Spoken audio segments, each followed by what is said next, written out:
Hey everybody, thanks for stopping by. Welcome to The Good, the Dad, and the Ugly. My name is Alex and I run this little slice of YouTube heaven. If you saw my introduction video, you know that this video is long overdue. I've had a lot going on over the last year really, but the last few months have been pretty hectic. Things are just kind of starting to slow down now, so I will be posting more like I originally intended on doing. This particular video, I really didn't want to have to make this video. I mean, I was going to eventually at some point, but some things happened over the last week that kind of made this decision for me. So let's get into it.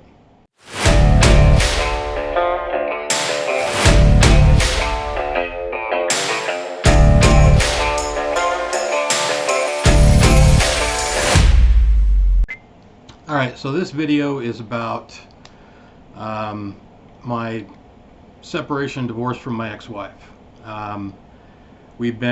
We split a little over 4 years ago. We've been divorced. The divorce was finalized in June of 2018. We were together for 15 years, married for 13 of that, and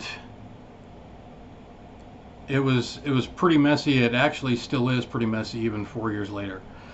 The story actually starts though back in December of 2006. On December 1st of 2006, my oldest daughter, Fallon, was 1 month old. And I was on my way home from work. It was a Friday night, and it was in Phoenix, so I was driving down the freeway. I was at Cardinal, right at the exit to Cardinal Stadium on Loop 101. And 7 o'clock at night, I had already driven 40 plus miles to get home from work, and traffic had come to a dead stop, which it never does. It's extremely rare occasion that would happen on that highway, especially at that point. There was no game, nothing going on at the stadium, so traffic's at a dead stop. Now I'm driving a 2006 Toyota Corolla. We just got it off the lot like 3 months before. Had just barely got the license plate in the mail for it a few weeks before this. I'm stopped behind a brand new Mercedes, the coupe, I can't remember what it, like SLK, the coupe, white, just gorgeous, and it still had the dealer tag in the window. I look in the rearview mirror and I just see these lights coming, and I get hit. I knew I was going to get hit, and I braced for it. I got hit really hard. She was still doing 75 miles an hour when she hit me, and I ended up about 6 inches away from this Mercedes. Luckily, I didn't hit the Mercedes. Pulled over to the side of the road. She ended up taking off. She kind of weaved through traffic a little bit and went up the shoulder and took the exit, and she took off. And she was driving a Ford Expedition. So the front end of her truck was a little bit damaged, but not too bad. I called Highway Patrol, and they said, oh, there's nobody that can come out tonight, so you just have to go in tomorrow and file a report at the DPS office, which we did the next day. But that accident, that one hurt a lot. At the time when she hit me, I actually had my head turned. I was looking in the rear view mirror when she hit me, plus the fact that I had braced, which you're not supposed to do, and I know that, but just a reflex thing. So started seeing a doctor, and after that, you know, went through pain management and all that, and then almost exactly 2 years later, I got rear-ended again going to work one Saturday morning in the same car. They actually fixed it. It was like, when she hit me, it was like, the first lady hit me, it was like $7,500 worth of damage. The second one ended up totaling the car because the frame was already weak from the first accident, but this one, it completely buckled it. So that one got totaled. Back to the doctors I go, you know, going through physical therapy and sports rehab and all that other stuff. So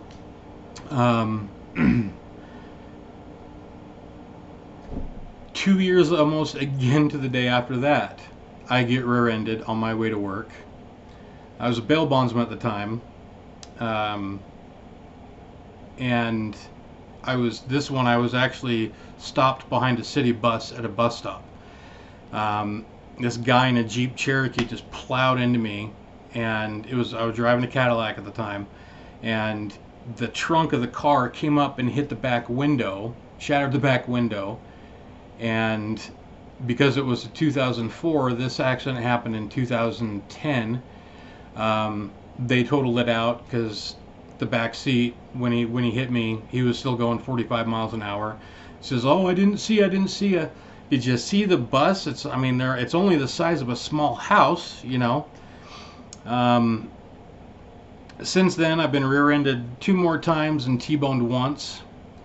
And as a result of all these accidents, I've got serious injuries in my neck. I've got herniated discs. I've got degeneration that has been brought on because of whiplash and everything else. I've got scar tissue in muscles. I've got in tendons. I've got damaged ligaments. I've got all sorts of stuff going on in my neck.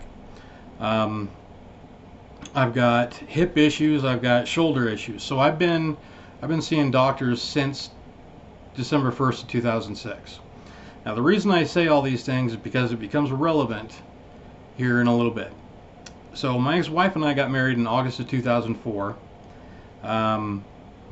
Things were good for a long time. Of course, you know, she's vindictive, so she's not going to admit that they were always good, but things were good for a long time.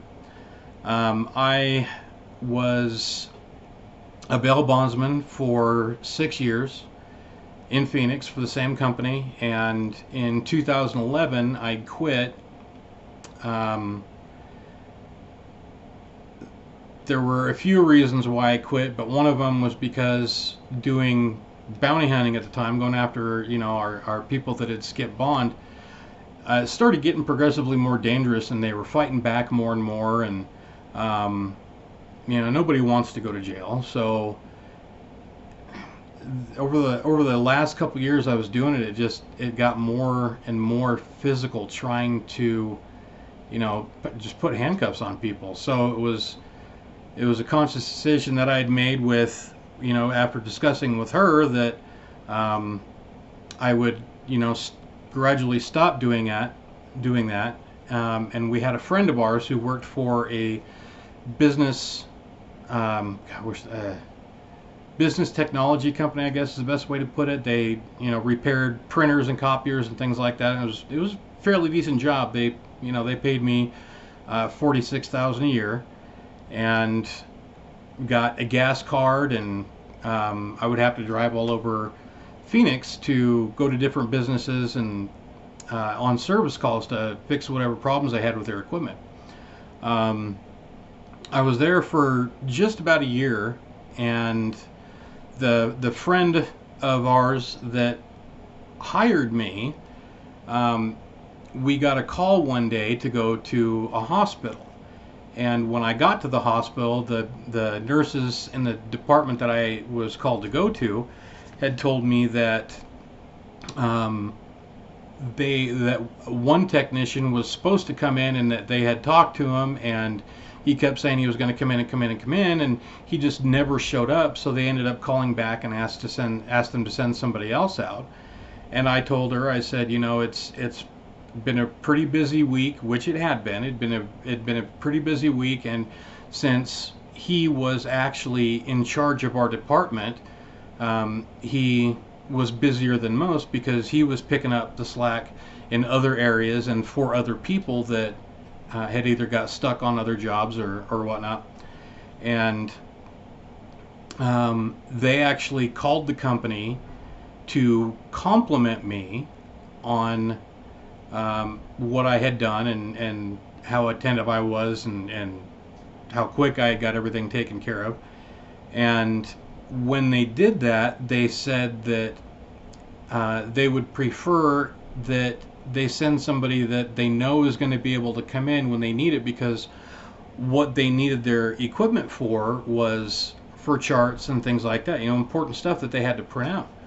So it somehow got relayed to him that they didn't want him showing up anymore because they liked me better, or something. It was hard for me to even understand what it was that was being interpreted. But so it got back to him that, they didn't want him around and all this other stuff. And so he got mad at me, and he he ended up, there was other things going on at the time too, but he ended up firing me because of this incident. And I tried to explain to him, no, dude, that's not what happened. I just said that I told him that you were busy. I wasn't throwing you under the bus at all, but he insisted that, I threw him under the bus, and he fires me. So a couple days after that, I find out that one of the main reasons he fired me was because he wanted a raise, and because there were 7 people working in our department, they didn't have enough money to give him a raise, and he was actually due for one, but they didn't have the money to do it. So him having a reason to get rid of somebody, which I was told by another friend of mine in the company that I had gotten close to, that he was actually looking for a reason to get rid of anybody in our department, and that gave him reason enough to get rid of me.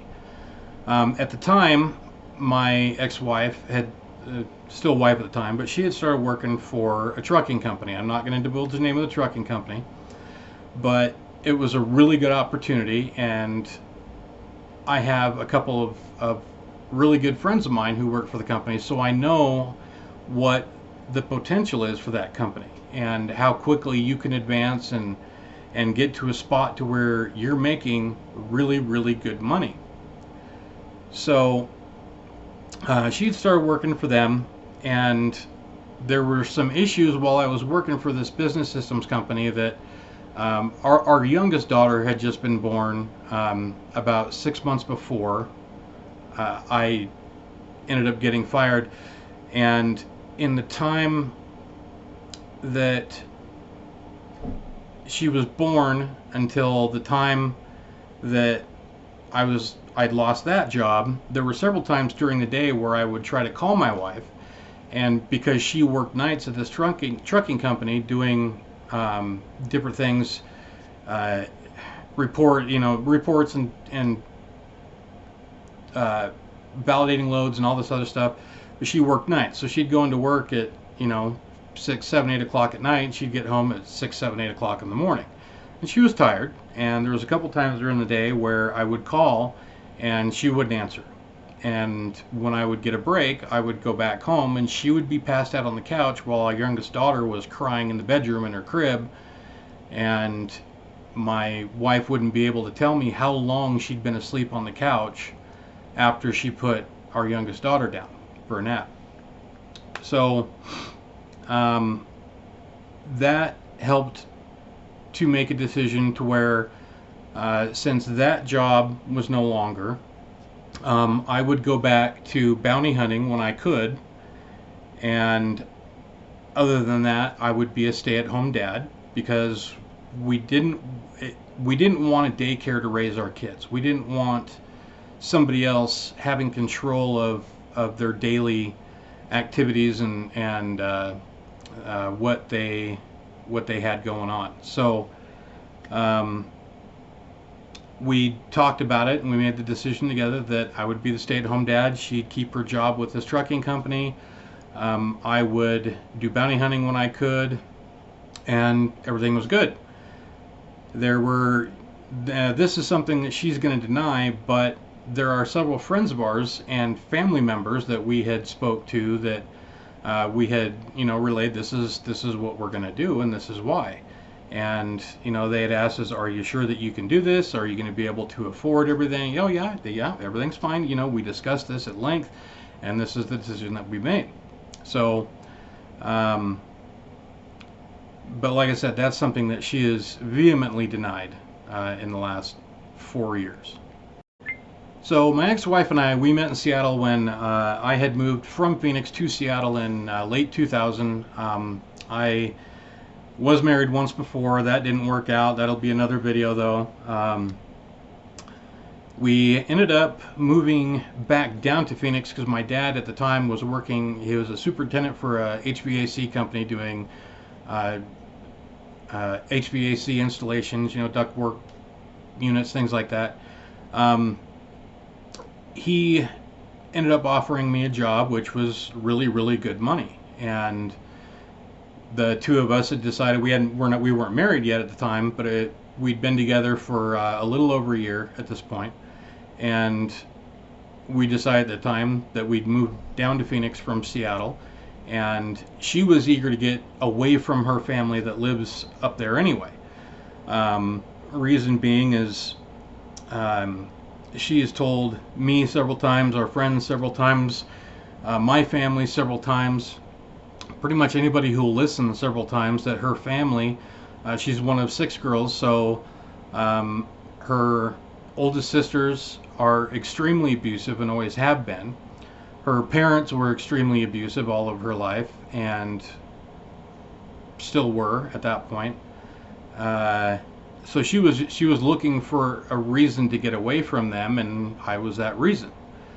So of course now her sisters hate me because I'm taking her away from them, but what they failed to realize, it wasn't my decision. I didn't force her to go. She wanted to go. It was a decision that we made together, which all couples should do. They should make decisions together and weigh pros and cons, things like that, and come to a decision that is going to work out best for everybody. And the only people that it didn't work out best for was her family, because their grip on her was going to be gone. They had taken advantage of her, according to her. They had taken advantage of her so many times, and both money and credit and other things, that she just wanted to get away from them. She couldn't stand the emotional and verbal abuse. When she was younger, it was physical abuse. So we left and went to Phoenix. And the day that we left, her sisters physically tried to keep her from leaving because they didn't want her to go. Kept trying to tell her that she's making this huge mistake and blah blah blah blah blah, and like screaming at her, telling her this. I mean, real compassionate and loving, I know, but she went anyway. So we get to Phoenix, and we end up staying with my parents for a couple months until we get our own place, and everything is good for a while. And it was, or so I thought, up until 2017, July of 2017 to be exact. So by the time July of 2017 rolled around, again, I had been going through pain management since December 1st of 2006. So we're looking at, almost 11 years at this point. And that entire time I was on pain medication, narcotic pain medication, Percocet, Vicodin, whatever. I had pretty much run the gamut of any procedure that they could do on my neck to try and get rid of the issues that I was having, and none of them really worked because they were focused more on fixing the nerves, because they thought that there was nerve damage, but were neglecting the soft tissue damage. And so doing nerve blocks and everything else just didn't work. So over time, they kept giving me a little bit stronger, a little bit stronger, a little bit stronger. And by the time July of 2017 rolled around, at the time I was on 6 30 milligram oxycodone a day. I was on 2 40 milligram oxycontin a day, and a fentanyl patch, replacing 150 microgram fentanyl patches once every 2 days. Now with the patches, the way that I was told to do them was to, before I took one off, was to put a new one on, and then wait a few hours and then take the old one off. I would also use like a heating pad to make sure that it would seal good to my arm, because I do have naturally oily skin and it's kind of hard for that kind of stuff to stick. So I would use a heating pad to get it to stick. Little did I know that all of that stuff, the medication that I was taking, was taking a toll on my family life. I, at this point, I had been a stay-at-home dad for over 5 years, 5.5 years at the time, and every time I had brought up getting a job, she would tell me, "No, you can't do that. You can't do that," because I was filing for disability at one point. So she's like, "Oh no, you can't do that because it'll interfere with your disability case." So I was always, as men, we're taught growing up that we need to take care of our families and we need to make the money and we need to do this, we need to do that. And even though we had both agreed that I would be a stay-at-home dad, it was I was depressed at the time. I felt like, I wasn't doing the things I needed to be doing. I felt like I was less of a man than I should be, that I was letting my kids down, I was letting my wife down, I put too much on her, and every time, there were times that I tried to bring these feelings up, but she just kept telling me, no, it's fine, we agreed to all this. And it was to the point to where, even though I was being prescribed so much stuff, I would take a little more than I was prescribed because I was self-medicating because of the way that I had felt emotionally, and because of the medication I was taking and how much I was taking. One thing that I didn't realize is that can also cause a lot of the pain that you feel. So I didn't find this out until later on, but it can end up causing a lot of the pain that you're going through. So she would go to work early in the morning. I would get the kids up for school. I'd get them off to school. I'd have breakfast for them and everything, and would be there when they were out of school to walk them home. And I would kind of veg. I wouldn't do a whole lot of anything around the house, so my wife would get home and she'd have to do dishes and stuff like that if there were any, and any cleaning unless I had done it. So I was addicted to the pain medication. After that long, you do get addicted. You are dependent on it. And the doctor, he wasn't even really a doctor, he was just a nurse practitioner, but the guy that I was seeing at the time for my medication just kept giving me what he felt I needed to get, and every few months he'd raise it higher and raise it higher and raise it higher. So I mean, I'll be the first to admit, and I always have, that I was not the best me that I could be. I wasn't the best husband I could be. I wasn't the best father I could be. I was irritable, so I would raise my voice at my kids, not like screaming and yelling at them, but enough that I was trying to be stern, but it wasn't something that I would normally do on a regular basis. So they obviously they don't like that. So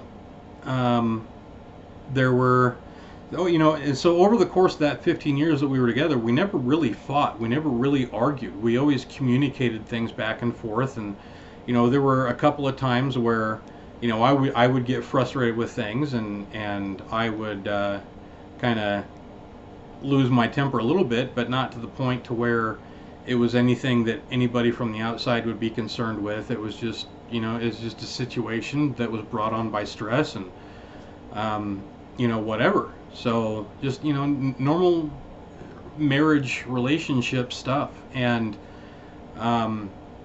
but I was never physical with her. I never cheated on her. I never, it wasn't like I would go out to the bars every night and drink and then come home and, beat on her or anything like that, or abuse the kids in any way. It was nothing like that. Before we eventually split, there was an instance where she had mentioned that somebody from Portland, because we'd moved to Idaho Falls from Phoenix in 2014 for a job opportunity for her. I'd left everything behind, my family, everything behind. And so we moved to Idaho Falls, and that's where we've been ever since. So she was telling me this one day that I picked her up from work that she had got a call from somebody that works at the Portland office, telling her that she could come out there and work and, you know, do her job out there. It would not be a pay raise, and I told her that that wouldn't really work out considering how we're kind of struggling with things now. Um, in Portland, whether you live in Portland or you live in Vancouver, it's a lot more expensive than it is here in Idaho Falls. So that wouldn't have worked out very well. And she's like, well, maybe we should, you know, discuss it and think about it. And I'm like, we can't. There's no, unless they're going to give you like a $20,000 a year raise, there's absolutely no way that we can do it. I can't go out there and do bounty hunting or bail bonds, be a bail bondsman, because that stuff is illegal in Oregon. So that was a point of contention that day, and later, you know, a little while later, I had walked in to where she was sitting, and she was going through rental properties in Portland. And I'm like, what are you doing? She's like, I'm looking at rental properties in Portland to see what we can do. I'm like, no, we can't afford this. And I finally told her, I said, if you want to go to Portland so bad, go. I said, the girls and I will stay here and you can go to Portland. Because my daughters didn't want to leave Idaho Falls. They got a lot of new friends. They love their schools. They love their teachers. So they didn't want to leave. And I didn't want to leave. I love it here. So that, you know, we got into a little shouting match over that. On July 13th, she went down, which was a Friday, incidentally. She went down to the courthouse and filed divorce papers, which I had no idea. I had no idea she was even thinking about it. There was no, we need to talk, there's no things need to change, there's no discussion about anything whatsoever. She just went down and did it. She told them that she wanted them to wait until it was served, or to have them served to me until she told them that she wanted to have them served to me. That evening, we had dinner and everything. My kids had karate practice, and my ex-wife was at home doing laundry and stuff, and you know, she said that she didn't want to go to karate practice with the girls or anything, so she stayed home. Get back later that evening, and we had, over the course of that evening, we had talked and laughed about several things, and you know, normal displays of affection that we always had. I love you, you know, kisses, you know, whatever. Put the girls to bed, and she had said that she wasn't feeling good, and she was playing Call of Duty, and she finally decided that she was going to go to sleep at probably about 2 or 3 o'clock in the morning.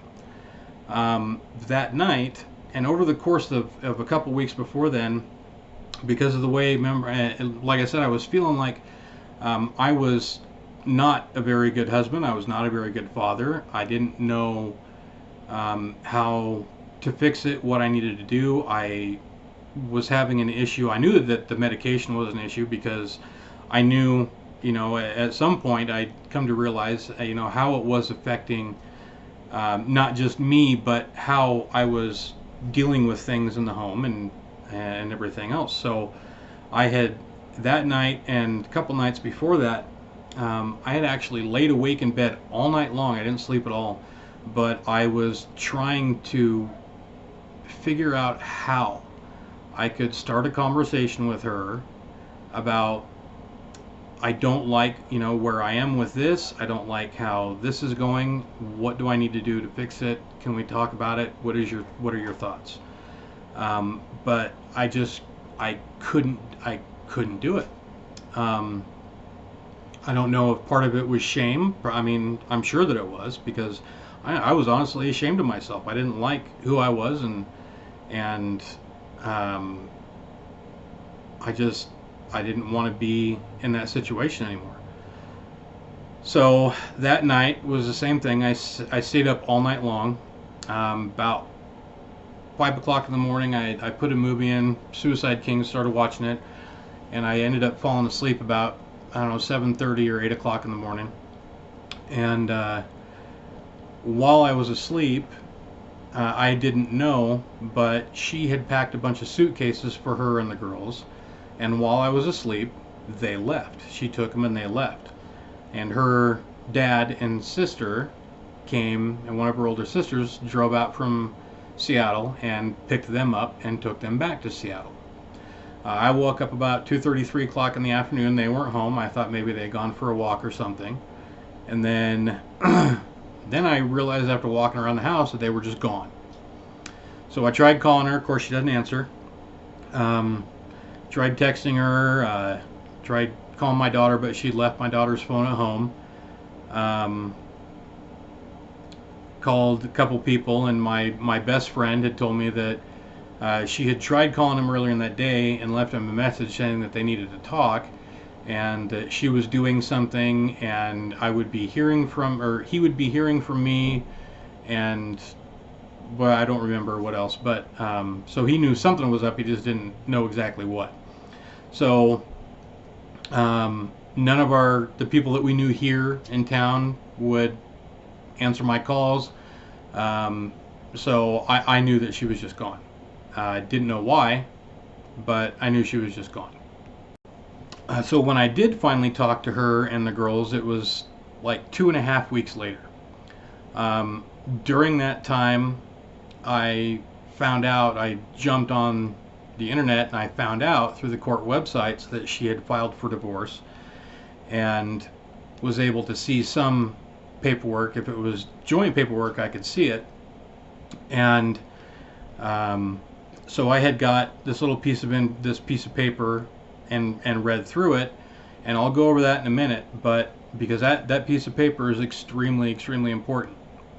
So talked to her, and in that conversation, after, again, like I said, the first time in like 2.5 weeks, she told me that she had been, talking with her sisters and everything else, and they convinced her this was the right thing to do, so she believed it was the right thing to do, and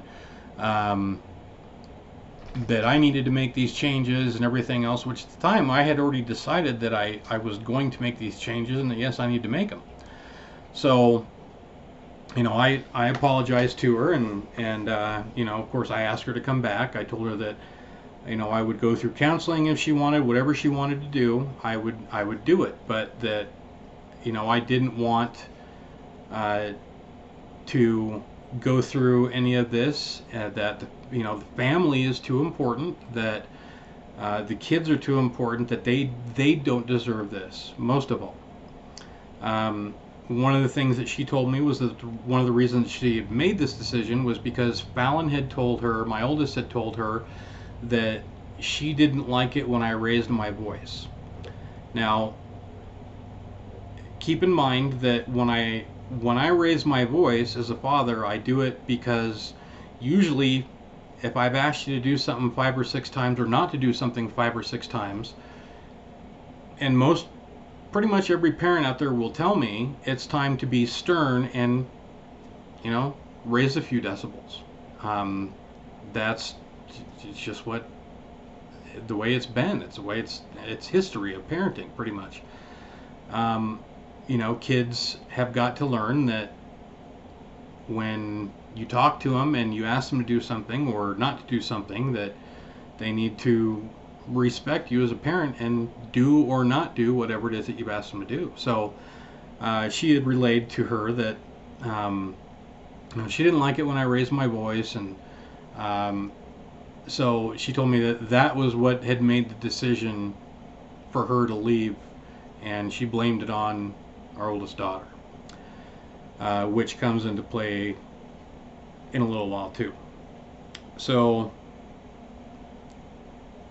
over the course of a few weeks, a good friend of mine had passed away in Seattle. So on August 10th, I informed her that I was going to be coming to Seattle for the funeral.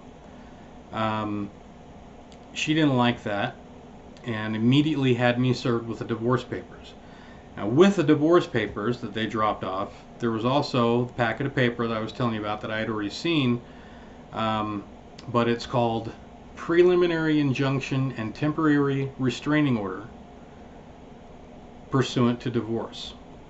Now, this applies to both parties in the divorce, and it mainly refers to the kids. And in it, it says that you are not allowed to take the children out of state for more than 72 hours. You are not allowed to keep the children from speaking to or seeing the other parent at all, ever. You are not allowed to speak negatively about the other parent in front of or around the children where they could possibly hear you, all this other stuff. So, like I said, I'd already seen it, so I already knew that at some point she was going to have to come back, because based on this paperwork, she was breaking the law. She was going against court orders. So she had me served with the divorce papers the day that I left to drive out to Seattle. I told her that when I got there, I wanted to see the girls, but I also wanted to sit down and talk with her and hopefully be able to work some things out. She says, well, I don't know, I'll think about it, and just hung up on me. So I get to Seattle, and I told her that I would call her as soon as I got there. I would be staying with my uncle, who she knew, and so I get to my uncle's house at 7 o'clock in the morning the next day, and I called her to let her know. And when I called her and said I just got here, she's like, okay, thanks. And I said, can we set up a time where I can see the girls and we can talk? And she just hung up the phone. Later I would find out that as soon as she hung up the phone, she had a gun with her that I had actually bought her for her birthday, and she immediately chambered around like she's going to shoot me. And she actually said that if I would have come around her parents' house, that she would have shot me. For what reason? Why? Why even say that? There's no... I've never laid a hand on you in anger. I've never done anything to even make you feel that I would. But according to her brain, she just thinks that, oh, it's the natural progression of things. It's not the natural progression of things. If that was going to be something that would happen, it would have happened far sooner than 15 years of being together. It would have probably happened before year 5, because that's just statistically it's the way it goes. But so I was staying in Seattle for a couple days, and I kept calling and texting, can I see the girls? You're not answering, what's the deal? She would not answer me at all until she knew that I had left Seattle and was actually almost out of the state. That only then would she answer me at all. Text, phone calls, anything. So I get back home and I immediately hire an attorney, and because now at this point she's been gone for way too long, according to the court orders. So actually no, let me rewind. I didn't hire an attorney immediately when I got back. I let things go for a couple weeks, and she had told my mom that she would try to work things out with me, that we would talk and everything else, but she would never talk to me. And if we did talk, she would just start screaming, yelling at me, and then hang up on me. She wouldn't listen to anything that I had to say or anything like that. One of her arguments was that she didn't like people that I knew and that I was hanging around with, which I wasn't hanging around with them. I would, see them from time to time, and one of them came over to the house one day, and he was a meth addict. He loved his meth and his heroin. He had MRSA, but we all have MRSA. It's just how our bodies produce or can fight the bacteria. One of her arguments towards me was, I told you that I didn't want you talking to any of these, or that I didn't want you talking to him. Like, you never said that. And she says, yes, I did. And I'm like, okay, when? Because I don't remember you saying that. She says, I told you that I didn't want him, or I didn't like him over at the house. Okay, that's not telling me that you don't want me to talk to him. But in her logic, she thinks that that's exactly what that means. Okay, maybe I need to learn how to read between the lines a little bit better, but I'm the kind of person where just tell me something straightforward. And she's been with me for 15 years, not like she doesn't know that. Another one of her arguments is that she told me that she had expressed concern about the use of my prescription meds, my pain meds. I'm like, I've never heard you say anything about that.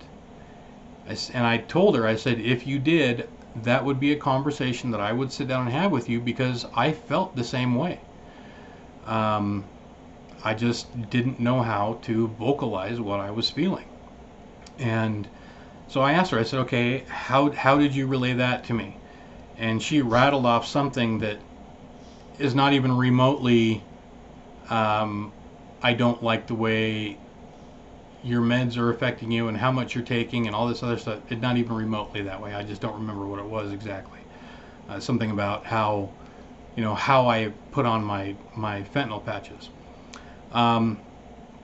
So we went back and forth for a couple weeks, and she actually made me think that she would come back. And then I got an email one day. And this email was the straw that broke the camel's back. As soon as I got this email and I read it, I was done with her. I was done with the situation, and I was going to fight to get my girls back. I had been in their lives every single day, with the exception of 2, since the day they were born. I was there for them. I was their primary parent pretty much for 5.5 years of their life. I was hurt because she basically kidnapped him. According to federal law, that's exactly what she did. She violated court orders. She took them across state lines longer than she was allowed to by law, without me knowing it and without my permission. That's kidnapping. So this email that I got. So a couple years prior, I had run our credit reports through Free Credit Report, and when you do that, you agree to all the terms and conditions, and they send you on a regular basis credit updates. Anytime there's a change to your credit report, they send you these updates. So I got this email from them talking about how she had credit run for rental properties in Portland and Vancouver. So that right there told me that everything she said to me, everything she said to my family, was an absolute lie. So that was when I hired the attorney. We immediately filed for custody. When she was served with the paperwork, she called me, and my mom had been listening on the other line, because I was talking to my mom when she called. She called me, and I three-wayed the call, and she immediately starts yelling at me, "What the F is this? You think you're going to get custody of these effing kids? You're out of your effing mind," and just screaming at me. And I'm just sitting there listening. And finally, when she had stopped yelling, I'm like, "Are you done?" She said, "What do you have to say?" I said, "You, Jordan, took them without my permission for longer than you were supposed to, against court orders, thus breaking the law. You kidnapped them. I've asked you several times to come back. I've tried to compromise with you several times. I have owned up to mistakes that I made and things that I had done, even without her telling me that she wanted me to. I did it anyway. I never denied anything. I owned up to everything. I said, you have since lied to everybody, me, the girls, my family, and then I find out that you have your credit run. You fill out applications for rental properties in Vancouver and Portland. She's like, oh, so now you're stalking me? I'm like, I ain't stalking you. I said, I got the email from pre-credit report. I still get emails. Said, that's not stalking you. That's reading an email. And it blatantly says in there, this is what you did. Said, so pre-credit report told me that you were lying. Or that you were lying, that you had no intention of going through with anything that you said, following through with anything you said. So she didn't like any of that, so she hangs up the phone. Time comes around for the custody hearing. She doesn't show up. Her attorney shows up. She ended up hiring an attorney like 2 days before the hearing. Her attorney showed up, and the judge was extremely pissed off that she wasn't there. He did not like that at all. Her attorney informed the judge that she was planning on coming, or she was coming back the following day, which was a Saturday, to with the kids, so and to drop, and so that I could have a supervised visit with them. That was her decision, was that it would be supervised. The judge didn't like that either. The judge says, who does she think that she is, that she can order supervised visitation? He says she will drop the children off to him, and he will let her know when he is done with his visitation. And he said, where is your client? And her attorney says, well, she's in Seattle right now, but like I said, she'll be here tomorrow. And so my attorney asked the judge, when we were finishing up, he said, so, Your Honor, what do we do if, after Mr. Johnson is done with visitation and spending time with his children, what do we do if she decides that she's going to get, a wild hair and take off to Seattle again? So the judge didn't say anything. He just looked at her attorney, as if to say, well, her attorney said, oh, well, I don't know what she plans to do. And the judge, in no uncertain terms, says, I'm going to tell you right now, and you relay this to your client. If she decides that she wants to leave the state of Idaho with these children again, after he's done spending time with them, that is going to weigh heavily on my decision for custody. And that was it. And that was 10 o'clock in the morning. The next day, I get a phone call from my attorney. And it's a Saturday, so it's, obviously it's kind of odd for my attorney to be calling me on a Saturday. And he says, are you sitting down? I was like, I'm actually laying down. It's 7:30 in the morning. I was still asleep. He's kind of chuckled. He says, so we close at noon on Fridays. You know this. And yesterday afternoon at 4:30, a fax came through from her attorney. And it's on the attorney's letterhead. And it says that she's going to be dropping the children off to me at 8 p.m. Saturday night.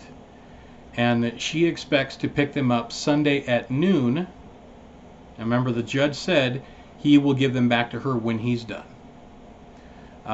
That she expects to pick them up from me Sunday at noon because she has to get back to Seattle. So now her attorney has sent us in writing proof that she's planning on continuing to break the law and going back to Seattle. Not only that, but that he is complicit in her breaking the law and her going back to Seattle. So I asked him, what do I do? And he said, look, there's no decision on custody yet, and this piece of paper is going to be entered into evidence right now. He says, I'm going to go down and have it filed right now. There are people there that can take care of this on a Saturday. So he said, if it was me, I wouldn't give the kids back to her. She's obviously going to continue to violate court orders and break the law, and and he says, you got to think about what it does to the kids. So when she dropped them off that night at 8 o'clock, I acted like everything was cool. And the next day, Sunday at noon, they were with my mom at the movie theater seeing a movie, and I was at home waiting for her and her dad to show up.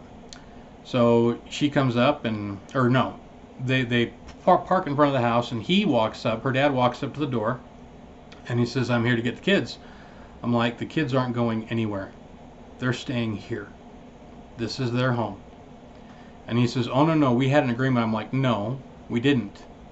I said, you guys did what you want to do. You tried to determine what the terms were going to be based on what you wanted to do.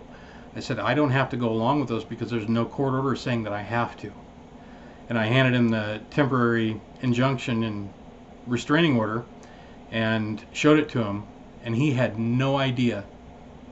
He had no clue. He says, what is this? I said, that's what she got when she filed the divorce papers. She's supposed to abide by these rules. I said, and here she is. She's kidnapped the kids, and she's kept them at your house across state lines for over 2 months. He didn't like that. So they ended up leaving. She ended up staying, I guess. And but when he went back and told her what was going on, I'm in the house with all the doors and windows closed, and I can hear her screaming in the middle of the street, fuck, fuck, fuck. Like, that's mature, you know, but I did what I had to do for me, and I did what I had to do for my kids. And from that time until the divorce was final, and we came up with a parenting plan, because the judge wanted us to come up with our own parenting plan. If we didn't, we were going to do 50-50. So that's what we ended up doing, 50-50. It was 1 week on, 1 week off, and alternating holidays and things like that, 2 weeks in the summer each. So it's been like that way for the last over 3 years now. But from that day until the parenting plan went into effect, which would have been the 1st of July of 2018, I had full physical, legal custody of the kids. And everything was great. They were doing great in school. They wanted for nothing. And, you know, it's still pretty much that way. Problem is that Fallon was struggling, our oldest was struggling a little bit, because she blamed herself for her mom and I splitting. I wonder where she got that idea from. Remember earlier I said that Jordan had said that the thing that made her decide to do this was because of what Fallon said. So of course Fallon thinks that it was her fault that all of this happened. So since the finalization of the divorce and the parenting plan started, she's always tried to instill her will, regardless of the fact that it's joint legal custody. Neither one of us has any say over the other one of what happens, you know, what doctor the kids go to, you know, this, that, you know, it's something that we have to mutually agree upon. Also, we have no say in what the other wants to do when it's their time with the girls. So so both girls ended up in counseling. We just, you know, we both thought that it was a good idea given the circumstances. And over the course of time, I realized that a lot of my daughter's friends hadn't been, my oldest, a lot of them hadn't been calling or coming over to hang out or spend the night or whatever, and their parents wouldn't talk to me, or would just be, you know, a polite hi here and there, something like that. I found out from one of them that my ex had been going to every single one of them and telling them all this bad stuff about me, how I was a hardcore drug addict and how I was abusive to the girls and all this other stuff. So saying anything that she could to make it so that they would not allow their kids to hang out with our daughter during the time that I had them. She also did the same thing with teachers. She did the same thing with counselors, pretty much the entire staff at the place where the girls were getting counseling done.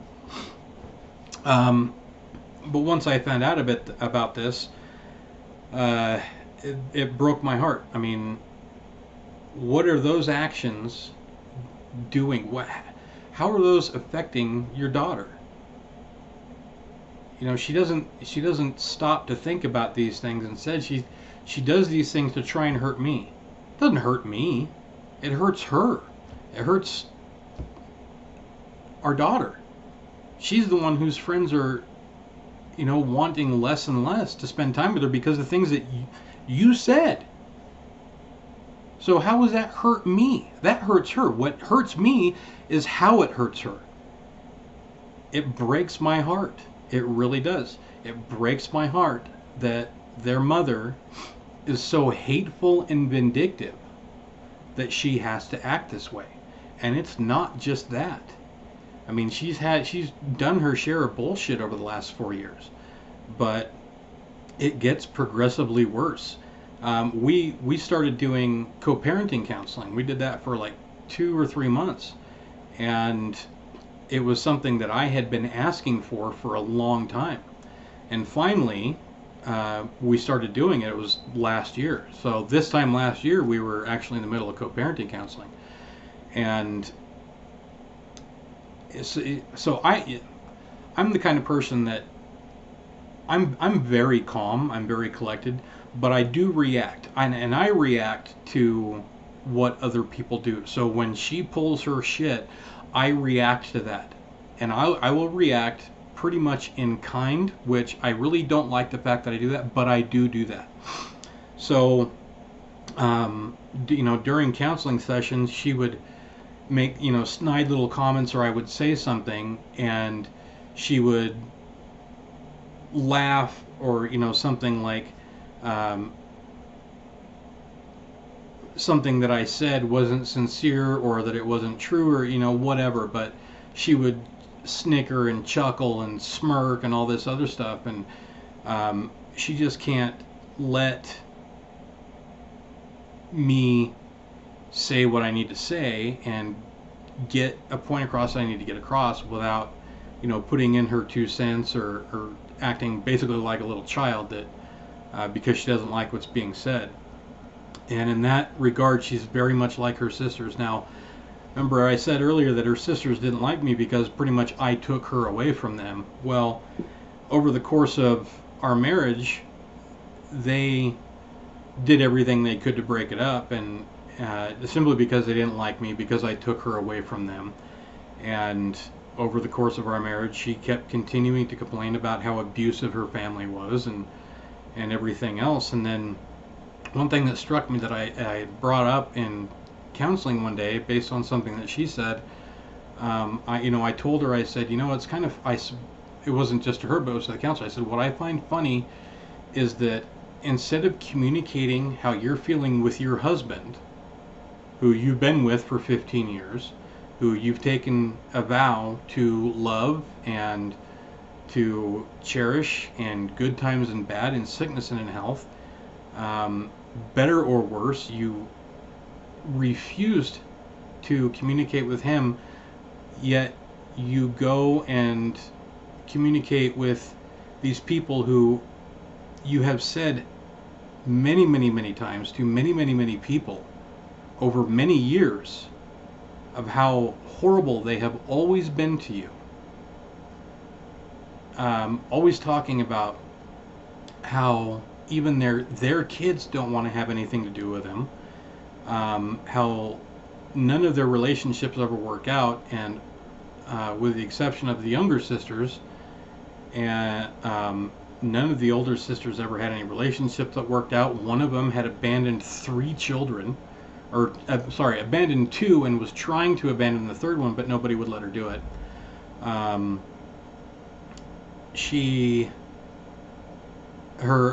Another one of her older sisters, she married somebody who would give in to her every wish, who would allow her to dominate everything in the relationship. Everybody else that she'd ever been in a relationship with broke up with her because they couldn't stand how controlling and everything she was. It was a one-person show, and they were just an accessory.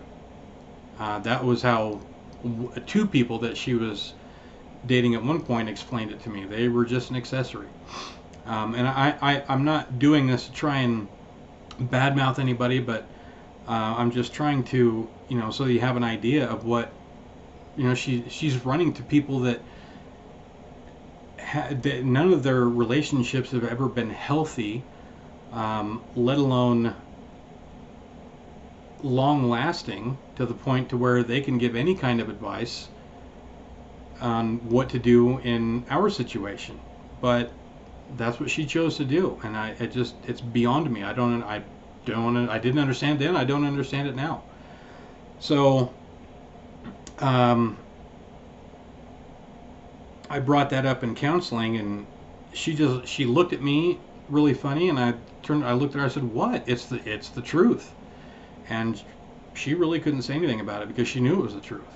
But of course, she can't validate anything that I say because that would mean I'm actually right about something. But last year for Thanksgiving, the holiday was actually my holiday to have with the girls, and we had planned on going to Phoenix to be with my family for Thanksgiving. Last year at the end of April, my mother had passed away, and we were not able to go down. I mean, we had the pandemic going on and everything, but we were not able to go down, and we really wanted to. The girls really wanted to as well. And that was the first opportunity that we really had that we could go down and be with my family since my mom passed away, and we were really looking forward to it. So I had informed our co-parenting counselor that I would not be there, and this was why. And he told me that he thought it was a great idea, that to enjoy the time and the trip, and he'd see me the following week. I informed her that we were going to be going down for Thanksgiving, and she told me, "No, you can't go." I'm like, "I'm sorry?" She says, "No, we'll talk about it in co-parenting counseling tomorrow." I'm like, "No, we're leaving tonight. I'm not waiting till the day before Thanksgiving at 2 o'clock in the afternoon to discuss it with you. This is my time with the girls. I have them for this holiday, so we are going down to my family's for Thanksgiving, period." So the next day she went in for co-parenting counseling anyway because she didn't cancel. So she goes in for co-parenting counseling, and she pitches a fit to the counselor about me going to Phoenix for Thanksgiving to be with my family, and how she didn't want me to go, and she tried to keep me from going, but I went anyway. I didn't obey her. And the counselor listened to her and said, "You can't keep him from going. It's his time with the kids. You don't have any say." She didn't like that because he didn't validate how she was feeling. So in his words, she got mad at him, stood up and said, "I quit. This isn't going to work for me," and walked out. We've gotten in a couple of arguments at the counselor's office brought on by her. So last year after my mom passed away, I did something that was really, really dumb. I made a mistake, which led to being charged with criminal charges, which I'm not going to get into because it's still ongoing. But she was convinced that I was going to be spending 14 years in prison, and every opportunity that she would tell everybody that I was going to prison for 14 years, and that was going to be awesome because she was going to get the girls and be able to do whatever the hell she wanted and all this other stuff. And I'd never been in trouble before, and I recently signed a plea agreement, so it's working out.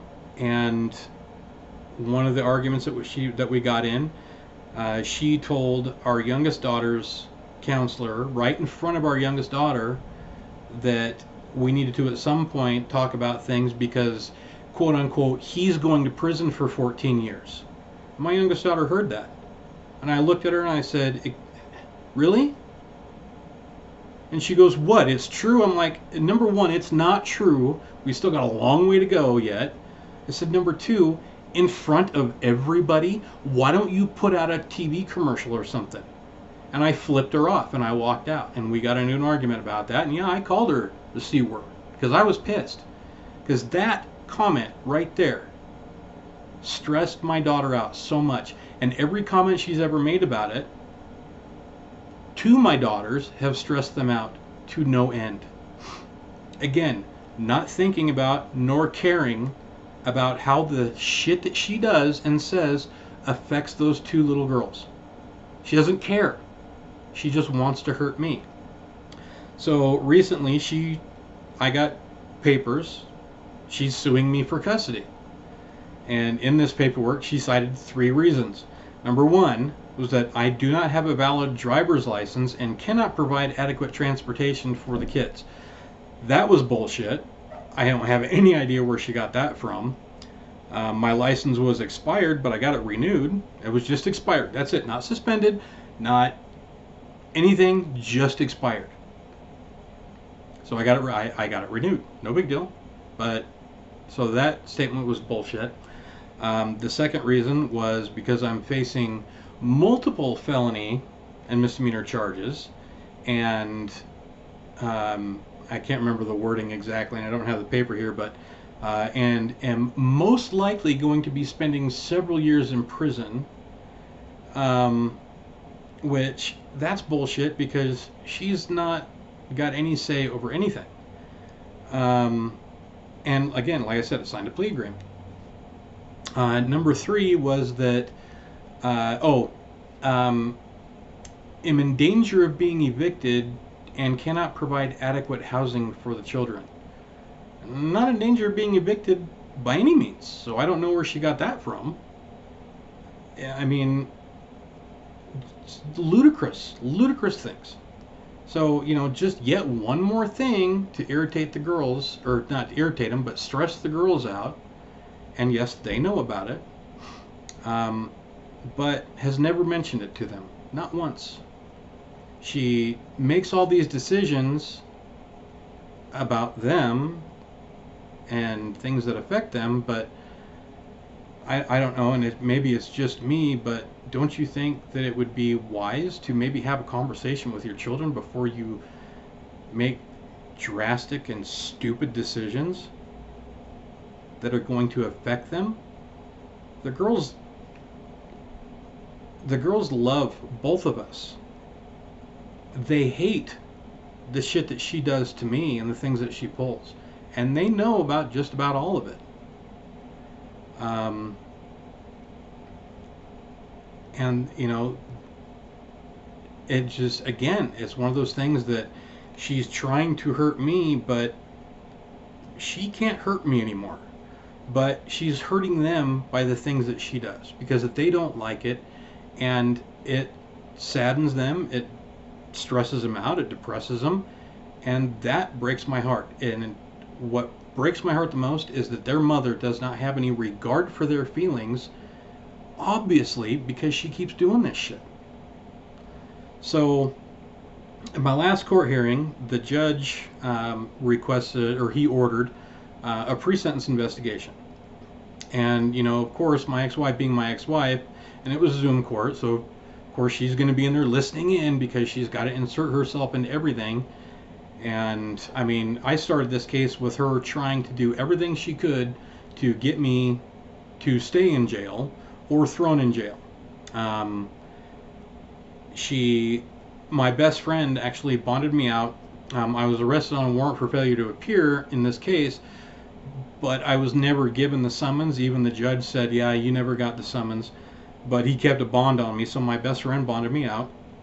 Of course, her and I got into a fight after that, but she even went to him and begged him a couple of times to revoke the bond so I would get thrown back in jail.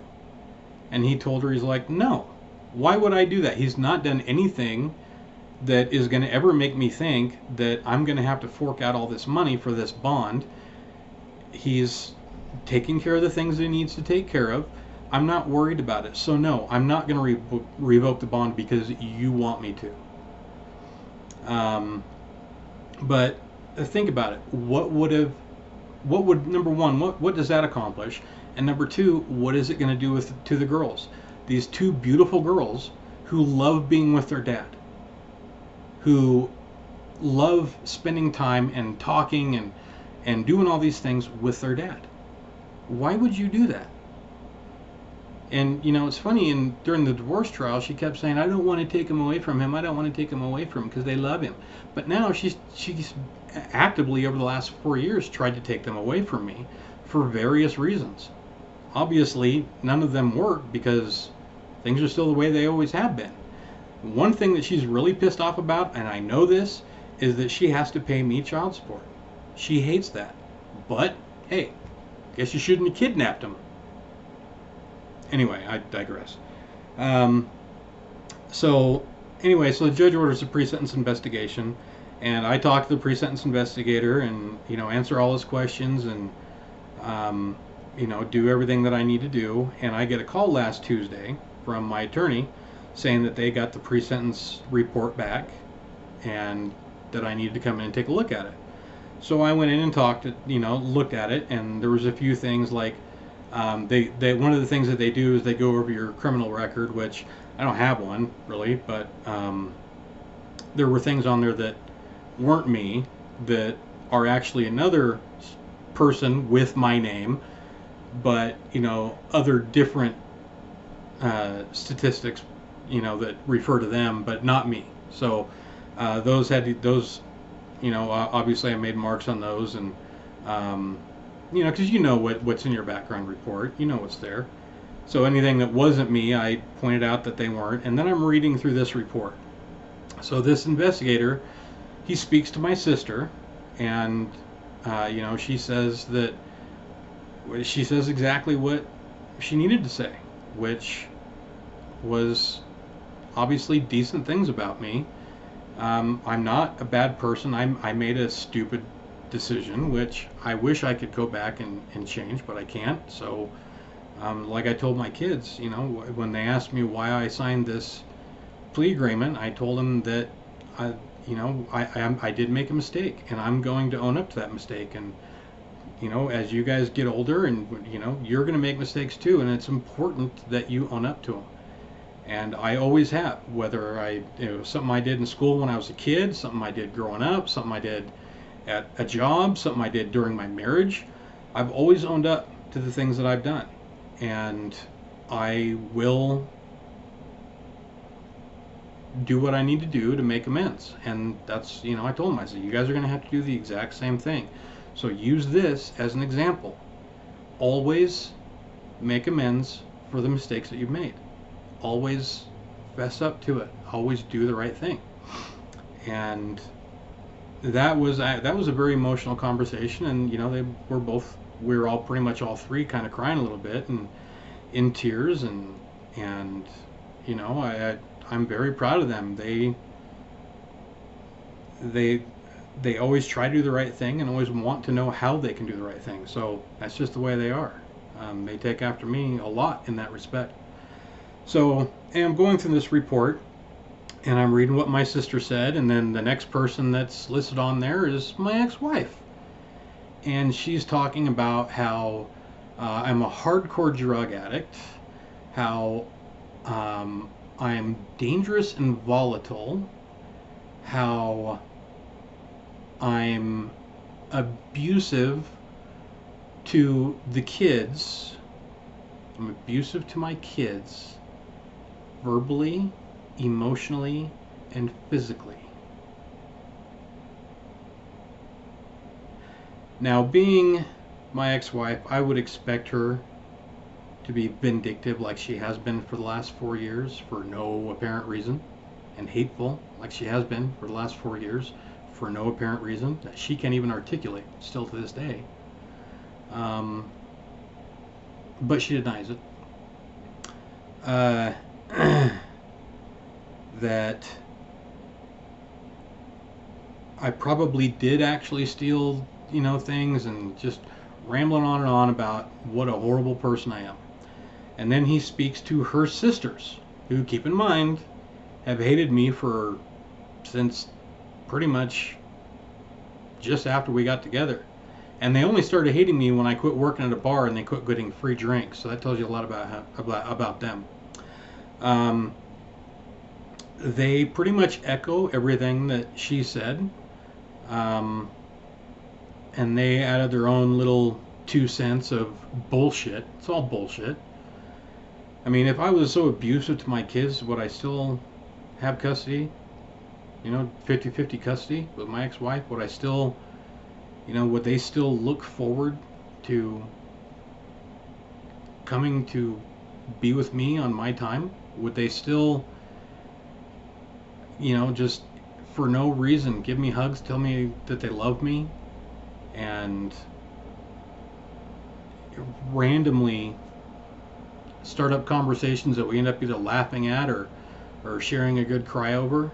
That doesn't say to me that I'm abusive, or that, oh, they also all three said that the kids are afraid of me and don't ever want to be with me, but they have to, so they are.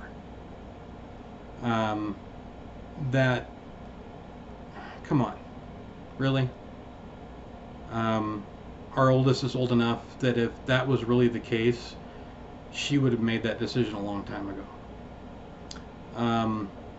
And then he spoke to an ex-girlfriend from like over 2 years ago, 2.5 years ago, that I haven't spoken to in pretty much that amount of time.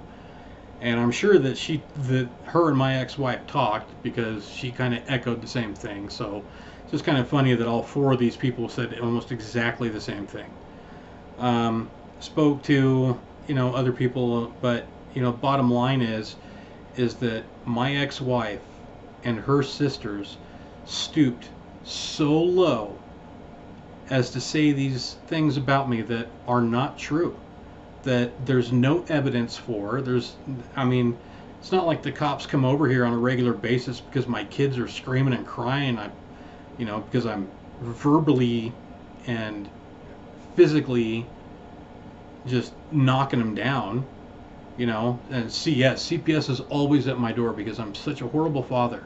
She already tried to send CPS over here once, it didn't work. So that's kind of where things are right now. I didn't, I'm not doing this video to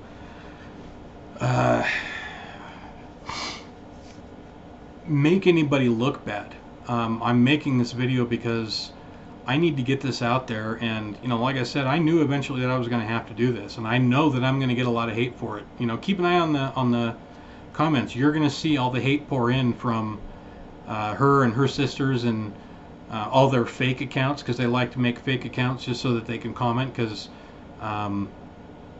they don't want me to know it's actually them or whatever. But so yeah, keep an eye on the comments about all the bullshit that they say and all the things that they try to throw on me, which I'm going to be laughing at it. But yeah, I didn't want to do this video to make anybody look bad. I mean, like I said, I own up that I was a piece of shit for a while, and I was that way because of the way that I felt, and because I was in a severe deep depression. It was easier to medicate than it was to deal with it. And I know there's a lot of people like that, and I know there's some people that say that this is just self-serving, but hey, you know what? I don't give a shit. I'm the kind of person that if my experiences and my growth and the things that I've been able to overcome can help somebody else, and how I did it can help somebody else, then by God, I'm gonna put it out there. And I want people to be able to learn from my mistakes so that they don't have to go through them.